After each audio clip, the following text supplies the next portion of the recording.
Format numerology நேயர்களுக்கு நர்மதாவின் அன்பான வணக்கம். நம்மளுடைய சேனல்ல தொடர்ந்து பல்வேறு விதமான ஃபார்மட் நியூமராலஜி சம்பந்தமான தகவல்கள் பார்த்துட்ருக்கோம். அந்த வகையில இன்னைக்கு நம்ம பார்க்க போற இந்த ஒரு பதிவுல, திருமணம் சம்பந்தமாக நமக்கு இருக்கக்கூடிய பல்வேறு சந்தேகங்களுக்கு தெளிவான பதில் கொடுக்கறதுக்காக, நம்ம கூட இன்னைக்கு ஃபார்மட் நியூமராலஜியினுடைய தந்தை டாக்டர் மகா தனசேகர் ராஜா அவர்கள் இணைஞ்சிருக்கிறாங்க. வணக்கம் சார். வணக்கம்மா. சார், திருமணத்துக்கு பொருத்தம் பார்க்கிறது அப்படின்றது, ஆ பொண்ண பெத்த அம்மா, அப்பாவோ, இல்ல பையன பெத்த அம்மா, அப்பாவோ தான் போய் பார்ப்பாங்க. ஆனா, நீங்க இப்ப பேசிட்டு இருக்கும்போது ஒரு வார்த்தை சொன்னீங்க சார் திருமண பொருத்தம் அப்படின்றது கடவுள் பார்ப்பார் அப்படின்னு. கடவுள் எப்படி ஒருத்தவங்களுக்கு போய் திருமண பொருத்தம் பார்ப்பாரு? எப்படி பார்ப்பாரு? எது மூலமா பார்ப்பாரு? இல்ல எப்படி ஜோடி சேர்க்கிறாரு? அப்படின்னு நெறைய கேள்வி எனக்குள்ள வந்தது சார். முதல்ல அந்த வார்த்தைக்கான அர்த்தம் என்ன? அத எங்களுக்கு சொல்லுங்க சார். நான் பொதுவா சொல்றது அதுதான். திருமணம் பொருத்தம் ஒரு பொண்ணுக்கு அவங்க பெற்றோர் பார்க்குறாங்க. பையனுக்கு அவங்க பெற்றோர் எல்லாத்துக்கும் அவங்க பெற்றோர் தான் பார்க்குறாங்க. இல்ல சார், இப்போ சில பேர் அவங்களே பார்த்துக்கிறாங்க. சரி இருந்தாலும் பெற்றோர்கிட்ட சொல்லி தானே முடிக்கிறாங்க. ம். அவங்களே பொண்ணுக்கு பையன, பையனுக்கு பொண்ணு அவங்களே லவ் பண்ணுறாங்க, பார்க்குறாங்க. அது விட்டுருங்க. அந்த கதை வேண்டாம். அல்டிமேட்டா பேரண்ட்ஸும் சம்மதத்தோட தானே முடிக்கிறாங்க. அதனால் அதை விடுங்க. அப்போ திருமணம் பொருத்தம் பார்க்க போகும்போது, நான் உங்களுக்கு பேசும்போது சும்மா கேஷுவலாக சொல்லும்போது, பொருத்தம் இவங்க எங்கே பார்க்குறாங்க? இறைவன் தான் பொருத்தம் பார்க்குறாரு. இறைவன் பார்த்து குடுக்குற பொருத்தம் தான் திருமணம் வந்து சக்ஸஸ் ஆகுது.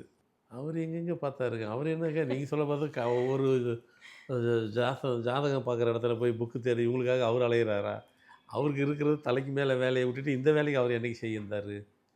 என்னைக்கு ஜாயின் பண்ணாரு? அப்படிங்கிற மாரி.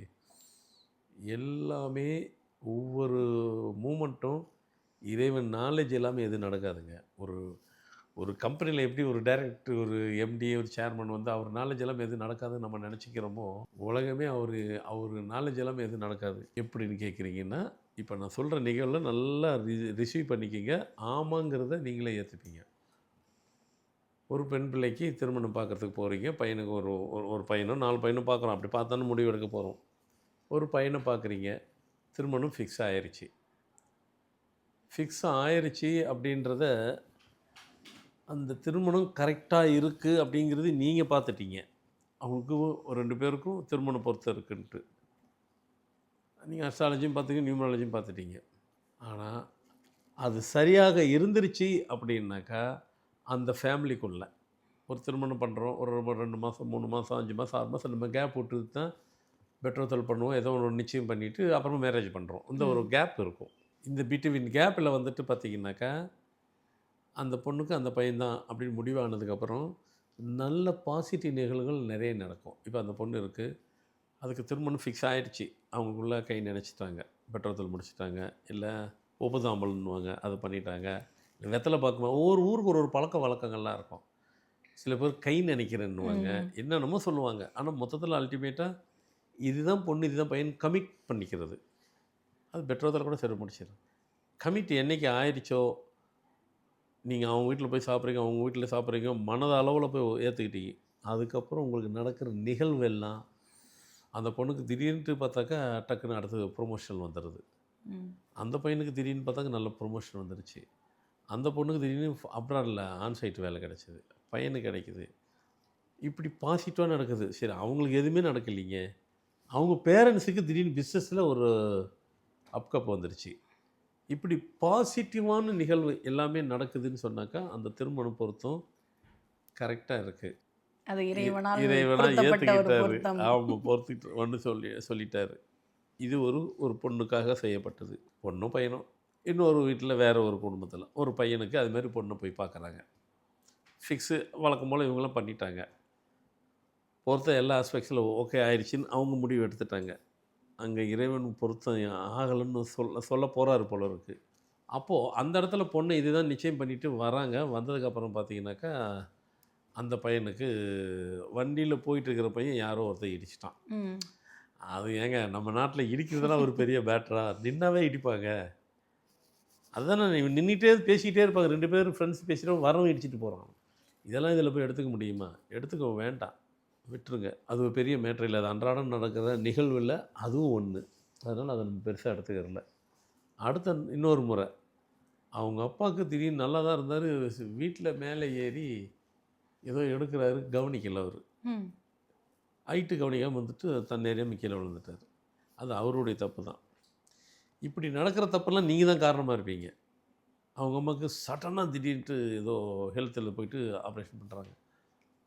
பெண் வீட்டில் நடக்குது, பையனில் மாறி மாறி நடக்குது. அவர் அங்கே ஒத்துக்கறல. அவர் யார், ம். இறைவன் ஒத்துக்கல, உங்களுக்கு பொருத்தம் இல்லைன்னு சொல்கிறாரு. நமக்கு அது தெரியாது. நாமெல்லாம் மனிதர்கள் தானே. நாம் என்ன பண்ணுவோம், இது அன்றாடம் நமக்கு வர நிகழ்வு தான் நினச்சிட்டு இருப்போம். ஒரு கட்டத்தில் வந்து பார்த்திங்கனாக்காவே பேச்சு வார்த்தைகளே வித்தியாசப்பட்டுரும் 2 பேருக்குமே. நாங்கள் சொல்கிறோம் நீங்கள் கேட்குறீங்களா கேட்கல அப்படிலாம் பேசுவாங்க. நல்லா தான் பேசினீங்க முதல் நாள், இப்போ வேறு மாதிரிலாம் பேசுகிறீங்க. ம். அப்படின்னா அவர் சொல்கிறாரு, இப்போ அவர் இறைவன் கோவத்தில் இருக்கிறாரு. இப்படி பண்ணால் கூட பரவாயில்ல, நீங்கள் 2 பேரும் அவங்க வேலையை பாருங்கன்னு அவர் சொல்ல வர்றாரு. இவங்க அதையும் மீறி பத்திரிக்கைலாம் அடிச்சிட்டோம், அடிக்காமல் இதோட எதனா செய்யலாம். அவர் இப்போது கொஞ்சம் மரியாதை குறைச்சலாக அவர் பேசுகிறாரு அப்படின்னு சொல்கிறாரு. அதையும் மீறி வேறு வழி கிடையாது. ஏன்னா கமிட் பண்ணிட்டோம், எல்லாத்தையும் இன்ஃபார்ம் பண்ணிட்டோம். ம். சரின்னு போய் அரை மனசோடு தான் பத்திரிக்கை வைக்கிறாங்க. அரை மனசோடு தான் திருமணத்தை நடத்துகிறாங்க. அரை மனசோடு தான் அவங்களுக்குள்ளே முடிஞ்சும் போகுது, செப்பரேஷன் ஆயிடுறாங்க. இறைவன் வேண்டான்னு சொல்கிறது நமக்கு அந்த பாஷை புரியல. அவர் ஏதோ ஒரு தடவை சொன்னால் பரவாயில்ல, அவர் ஓராயிரம் தடவை சொல்லியிருக்கிறாரு. அதையும் தாண்டி நம்ம நடத்துகிறோம். அதில் வந்து பாதிப்பு என்னன்னாக்கா, யாருக்கு, ஒருத்தருக்கு இல்லை, 2 பேருக்கு பாதிப்பு. இப்போ 2 நிகழ்வு சொல்லிட்டேன், இது அப்படியே இருக்கட்டும். 3வது ஒரு நியூட்ரல் ஒரு நிகழ்வு.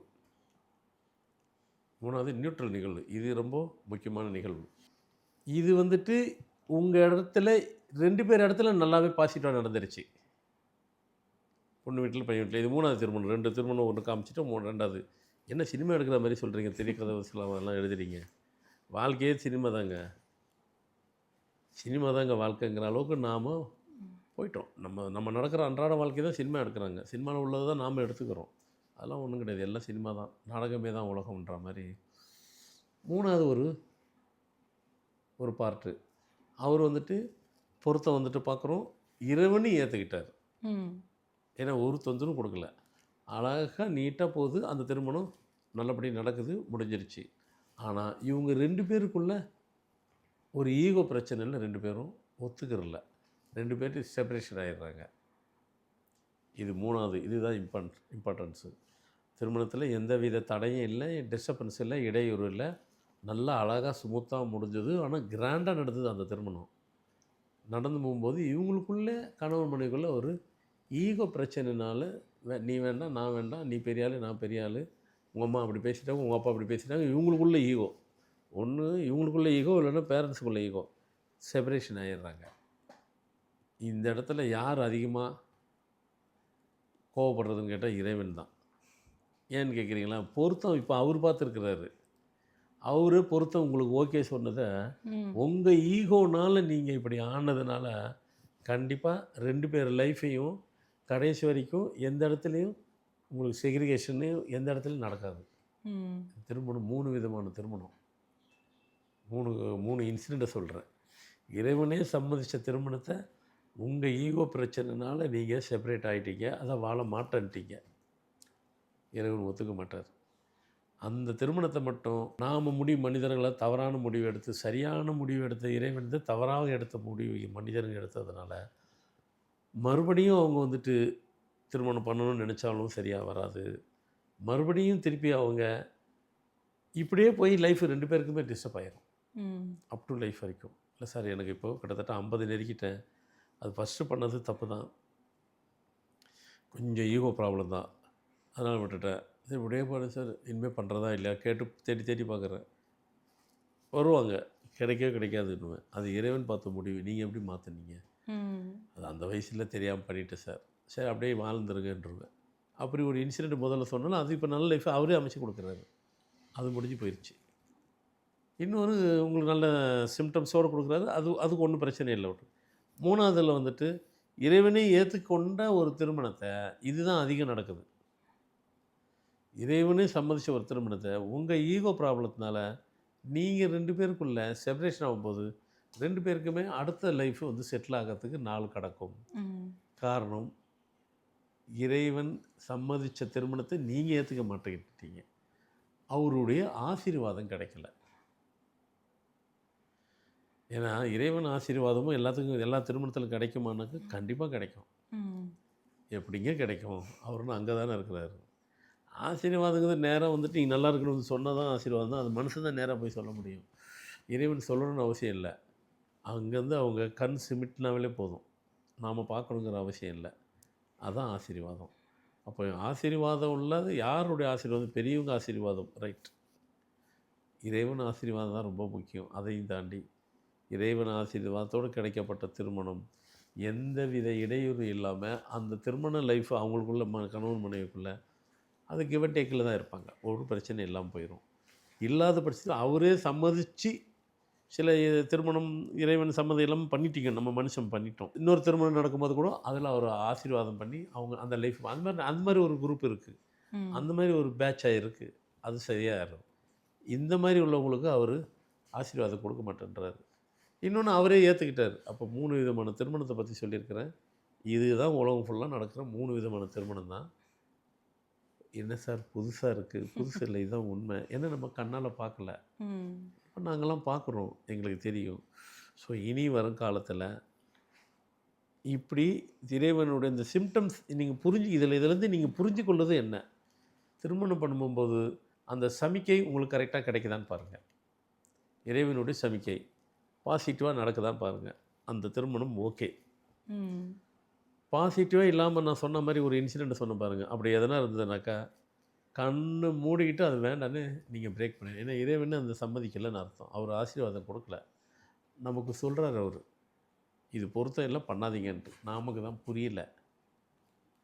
புரியாமல் என்ன பண்ணுறோம்? திருமணத்தை பண்ணிவிட்டு பின்னாடி அவசரப்படுறோம். வேண்டான்னு அவர் சொல்கிறாரு. சொன்ன உடனே உங்களுக்கு பாசிட்டிவ் இல்லாமல் ஒரு நெகட்டிவாக சில இன்சிடெண்ட்லாம் நடக்குதுனாக்கா இம்மிடியட்டாக அதை நீங்கள் பிரேக் பண்ணிவிட்டு வேறு போகலாம். இறைவன் கோச்சிக்க மாட்டார். ஏன்னா அவர் ஆசை அதுதான். நமக்கு சமிக்கை கொடுக்குறாரு, இண்டிகேஷன் கொடுக்குறாரு. நாம் தான் அதை புரிஞ்சுக்கிட்டு செய்யணும். ஸோ இப்போ திருமணத்தை இறைவனுடைய சம்மதத்தோடு பண்ணணுன்றது இதுதான் இந்த நிகழ்வு. ஏங்க நீங்கள் சொல்கிறது நாங்கள் சினிமாவே எடுத்தால் நல்லா படம் ஓடும் போல இருக்க. ஆமாம், இவர் படம் அதானே அது. ரஜினி படம் இப்படி தான் ஒரு கதை கூட எடுத்தார், படையப்பா. இன்டைரக்டாக இப்போ நான் பேசும்போது எனக்கு ஞாபகம் வருது. அப்படி தான் வரும் கதையில். அதுலேயும் கூட முருகருடைய ஆசீர்வாதம் வேணும் பாரு. ஏன் ஆசீர்வாதம் இல்லை, முருகர் ஆசீர்வாதம் எல்லாம் ஒன்று தான். சினிமாவும் அதை தான் எடுத்து சொல்லுது, நல்லதை தான் சொல்லுது. சினிமா ஃபுல்லாக உட்காந்து சொல்லிட்டு இருக்க முடியாது. 2 இன்சிடெண்ட்டை தான் சொல்ல முடியும். நான் 3 இன்சிடெண்ட்டை சொல்கிறேன். அது வேறு ஏதோ நான் சும்மா ஜோக் அடித்தேன். நீங்கள் படையப்பா படத்துடைய கதையை நான் ரீமேக் பண்ணி திரைக்கதை வச்சு சொன்ன நினச்சிருக்காதீங்க. சொல்லும்போது கேஷுவலாக சொன்னேன். நான் சொல்கிறேன், மனித வாழ்க்கை சினிமாவோட ஒன்றி தான் போகுது. அதில் ஒன்றும் மாற்று கருத்து இல்லை. நல்ல விஷயத்தை எடுத்துக்கிறணும். இதெல்லாம் இறைவன் சொல்லலை. எந்த இடத்துல யாரும் சொல்லலை. நான் உங்களுக்கு புதுசாக சொல்லியிருக்கிறேன். கண்டிப்பாக இனி வருங்காலத்தில் இந்த இதை நல்லா நிகழ்ச்சியை என்ன கேட்டால் 1 முறை 2 முறை பார்த்தா கூட புரியாது. நான் சொன்னது 10 முறை 20 முறை பார்க்கணும். அப்படியே உங்களுக்கு என்ன தேவையோ அது வரைக்கும் பாயிண்ட்டாக நோட் பண்ணிக்கிட்டு, இப்படி ஒரு சமிக்கை இருந்தால் பண்ணணும், இப்படி இருந்தால் பண்ண வேண்டாம், இப்படி இருந்துச்சுன்னா இறைவனே ஏற்றுக்கிட்டதை நாம் போயிட்டு ஈகோவில் பண்ணாக்கா இறைவன் ஆசீர்வாதம் கடைசி வரைக்கும் கிடைக்காமலே போயிடுது. இறைவன் ஆசீர்வாதம் நமக்கு வேணும். அப்படியே இருந்தாலும் அந்த மாதிரி யாரும் ஒரு ஈகோனால் இருந்தீங்கன்னா கூட கனெக்ட் ஆகிடுங்க. ஏன்னா நான் அதெல்லாம் சேர்த்து வச்சுருவேன். ஈகோ பிரச்சனை இருந்தால் உங்களுக்கு வேறு எல்லாருக்கும் சரியாக இருந்தால் கனெக்ட் பண்ணி விட்டுடுறேன். என்னையோ இருந்தாலும் இறைவனுடைய ஆசீர்வாதத்தோடு நடைபெறுகிற திருமணம் வெற்றியோடு தான் முடிகிறது என்பதை இதன் மூலம் அனைவரும் புரிந்து கொள்வார்கள் நினைக்கிறேன். கண்டிப்பாக சார். ஏன்னா திருமணம் அப்படின்றதுல எல்லாமே பார்த்து தானே பண்ணோம். ஆனாலும் கூட ஏன் இந்த மாதிரியான பிரச்சனைகள் வருது அப்படின்ற குழப்பத்தில் இருக்கிறவங்களுக்கு இறைவனுடைய சம்மதம் கிடைக்கல அப்படின்றத இந்த பதிவு மூலமாக அழகாக சொல்லியிருக்கீங்க. அண்ட் இறைவனோட சம்மதம் கிடைக்காம ஒரு விஷயத்த பண்ணால் கூட நீங்கள் சரியாக இருந்தால் அவர் எப்படி அந்த திருமணத்தை ஏற்றுக்குவார் அப்படின்றத பற்றியும் ரொம்ப தெளிவாக சொல்லியிருக்கீங்க சார். கண்டிப்பாக பார்த்துட்டு இருக்கக்கூடிய நேயர்களுக்கு ரொம்ப பயனுள்ளதாக இருக்கும் நம்புகிறோம். ரொம்ப நன்றி சார். வணக்கம்மா.